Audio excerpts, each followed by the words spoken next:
मजदूर संगठनों का जोरदार प्रदर्शन, 17 सूत्रीय मांग पत्र सौंपा। रेवाड़ी मजदूर संगठनों ने अपनी विभिन्न मांगों को लेकर बुधवार को शहर में जोरदार रोष प्रदर्शन किया।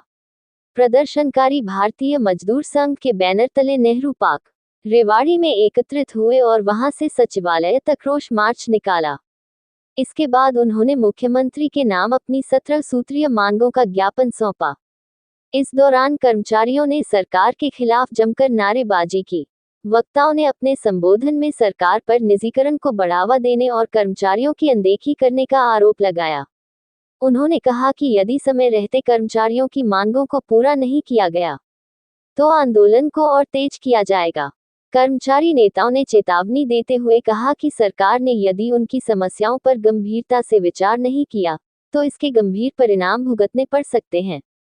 भारतीय मजदूर संघ द्वारा सौंपे गए मांग पत्र में प्रमुख रूप से सभी कर्मचारियों को सेवा सुरक्षा देने, विभिन्न संस्थाओं में कार्यरत अनुबंधित कर्मचारियों को HKRNL में शामिल करने, बिजली निगम कर्मचारियों को अंशदायी पेंशन के स्थान पर हरियाणा सिविल सेवा पेंशन योजना में शामिल करने, अक्टूबर 2025 से पहले नियुक्त कर्मचारियों को पुरानी पेंशन योजना OPS का लाभ देने, CPLO को पूर्ण कर्मचारी का दर्जा देकर पंचायत के अधीन करने तथा आंगनवाड़ी कार्यकर्ताओं और सहायिकाओं को सरकारी कर्मचारी का दर्जा देने जैसी मांगें शामिल रहीं।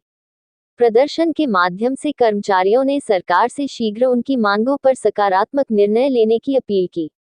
चैनल पर पल पल की ताज़ा अपडेट देखने के लिए चैनल को लाइक, सब्सक्राइब और शेयर करते रहना।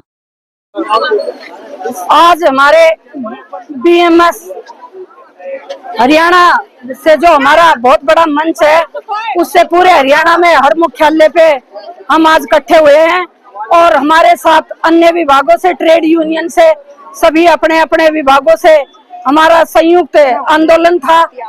इसमें आंगनवाड़ी का 50 साल का विभाग हो गया, जो कि सरकार ने, जो कि हमारे कोर्ट ने आदेश है कि 50 साल से ऊपर किसी विभाग को नहीं रखा जाता। इसको सरकारी कर्मचारी में हमें दर्जा दिया जाए और जल्द से जल्द हमारी नीति और रीति हर विभाग के दायरे में रख के बनाई जाए और जिस भी विभाग को जैसे जैसे परेशानियां हो रही है, इनको तुरंत प्रभाव से हटाया जाए। और जिला मंत्री होने के नाते मैं ये कहना चाहूंगी कि सरकार इनकी जल्द से जल्द सुनवाई करे। अभी तो हमारी संख्या लाखों में है और अगर आंदोलन जारी रखा गया और आने वाले निकट भविष्य में हमारे परिवार की संख्या भी इसी में जुड़ जाएगी, क्योंकि जो सरकार हमारे साथ अभी तक रीति और नीति अपना रही है, उसमें सिवाय परेशानियों के और मतलब इतना परेशानी उठानी पड़ रही है एक एक वर्कर को कि वही ऑफलाइन काम, वही ऑनलाइन काम ना। अभी तक इन्होंने खाली रिक्त पद भरे हैं। एक एक बहन कम से कम 10 साल से 2-2 आंगनवाड़ी सेंटर संभाल रही है और ना अभी कोई सुपरवाइजर के लिए कोटा निर्धारित किया गया है।